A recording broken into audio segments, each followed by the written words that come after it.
बाप की बेटी हो, तुम इतने बड़े तुम नंगे पैर चली आई हो। क्या घर में भी मैं चप्पल पहन के रहूं? बेटी तुम घर में नहीं, तुम जहाँ खाना बनता है वहाँ भी जूतियाँ पहन के रखो।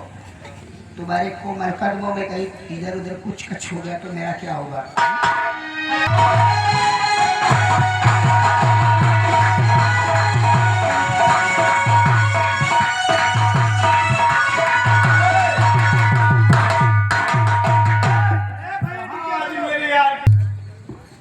प्रिय गीता,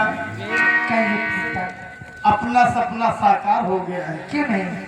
आज अपनी सुहागरात है, चलो हम लोग सुहागरात मनाएंगे। चलिए।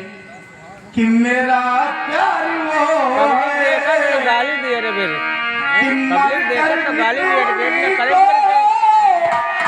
जुदा समाज